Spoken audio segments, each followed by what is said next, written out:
अधर्म के पैसे से कभी भी धर्म नहीं हो सकता। ये 10% देने की बात आई धर्म से कमाने में, कि आपने धर्म से 4 रोटी कमाई, भैया 3 में तुम गुजारा कर लो, 1 किसी को पवा दो। धर्म से, अधर्म से नहीं, अधर्म से नहीं। ऐसा तो नहीं हमने आज तक शास्त्र में पढ़ा है, और कहीं किसी को लिखा मिले तो हमें दिखाई देना। बचपन से बहुत से शास्त्रों का स्वाध्याय हुआ, बड़े संत महापुरुषों का संग हुआ, आज तक हमने ऐसा कभी नहीं पढ़ा कि पापाचरण से किए हुए कर्म या धर्म जो धनादि लिया जाए, दूसरे की हिंसा करके, छल कपट करके, बेविचार करके, मांस मदिरा आदि के सब नाना प्रकार के कुकर्माचरण करके तुम कुछ दान पुण्य कर दोगे या धर्म में लगा दोगे तो तुम पवित्र हो जाओगे, ऐसा नहीं। एक उपाय है, अपिचेत सुदुराचारो भजते माम अनन्य भाग साधुरेव समंतव्या सम्यक व्यवसिता। ऐसा आज सत्संग सुना और आज मुझे पश्चाताप हुआ कि मैं बहुत गलत हूं। अब मेरा उपाय क्या हो सकता है मंगल होने का? तो आया भगवान की शरण। तो हे प्रभु अब लो नसानी अब ना नसे, आज तक गलत किया अब नहीं करूंगा, राधा राधा राधा पक्का मंगल हो जाएगा। ऐसा नहीं कि तुम रोज पापाचरण करो और 10% संतों को देते जाओ और धर्म में देते जाओ, तो उन संत भी खोपड़ी फोड़ेंगे आपस में। पक्का पक्का संत भी खोपड़ी फोड़ेंगे आपस में, संत भी कलह शांति में फंस जाएंगे और वो तो नरक जाएगा ही और नरकगामी बना देगा दूसरे को। जैसा धन होता है वैसे ही मन बनता है। ये क्या हुआ? ये ऐसे नीच पुरुषों के द्वारा दिया हुआ धन और उनके द्वारा किया हुआ भंडारा, तो अन्न खा के देखो आगे नीचता। अधर्म के द्वारा कमाया हुआ धन कभी भी धर्म नहीं हो सकता।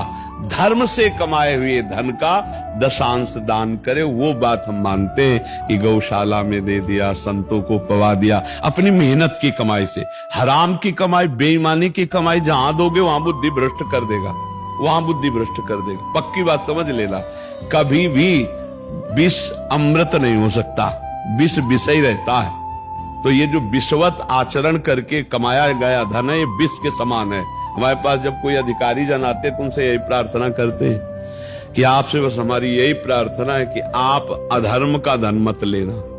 महाराज जी, श्री जी की कृपा से हम भी सरकारी सेवा में हैं जी, हमें भी मान लीजिए ना चाहते हुए भी करना पड़ता है जी। तो उसके लिए नहीं प्रभु, अगर आप सरकारी आदमी हैं तो सरकार आपको पेमेंट देती होगी जी, तो फिर आप पेमेंट से अधिक लेने, हम अपने लिए ना भी चाहें जी, फिर भी मान लीजिए। हाँ, ऐसा हमारे सामने भी पेश हुए हैं, अधिकारी जन भी पेश हुए कि हम ना चाहें तो हमें ऊपर देना पड़ता है, उसके लिए हमें व्यवस्था करनी पड़ती है, उसके लिए ऐसा करना पड़ता है। तो फिर धर्म में चलने के लिए तो कड़ुआ बनी जाओगे, फिर सबके लिए धर्म से चलने के लिए फिर कड़ुआ तो बनी जाओगे। अधर्माचरण में 100 बह रहे तो तुमको भी बहना है क्या? अगर नहीं बहना है तो फिर आप सबके लिए कड़ुआ भले हो जाओ, लेकिन हरि के लिए आप प्यारे हो जाओ। हरि आपको बहुत प्यार करेंगे, हरि आपको बहुत, और जिसको भगवान दुलार करते हैं उसका बाल बांका कौन कर सकता है? ये संसार नहीं। ये अधर्म का पैसा बिल्कुल ठीक नहीं है। पक्का मान लो ये वो विष है, जब तक तुम खर्चा नहीं करोगे तब तक तो चैन, और जिस दिन तुम उसका प्रयोग शुरू कर दिए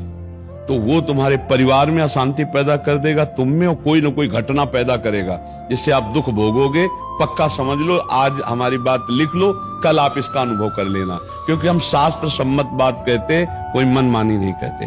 हाँ, एक बार एक अधिकारी जन आए थे, वो कुछ फल वल लाए थे, तो हाथ जोड़ के उनसे यही कहा था वीडियो पर कि आप मत लाना, आप ये वस्तु मत लाना, क्योंकि आपको जो पेमेंट मिलती है आप उससे परिवार चलाओ। ये वस्तुएं दान पुण्य करने की सोचोगे ना तो तुम्हें ऊपरी पैसे की जरूरत पड़ेगी, और ऊपरी पैसा लोगे तो हमारे पास आना बेकार हो गया।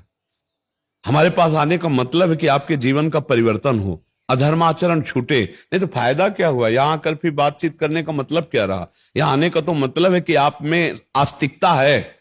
यहाँ आने का मतलब आस्तिकता है, और आस्तिकता का मतलब कि आप पूर्ण आस्तिक बने। ये नहीं, घूस नहीं, ये पैसा कभी लाभ नहीं देगा। अच्छा, क्या आप पकड़े जाओगे तो क्या आपके अधिकारी आपको बचा लेंगे? नहीं, हमारे साथ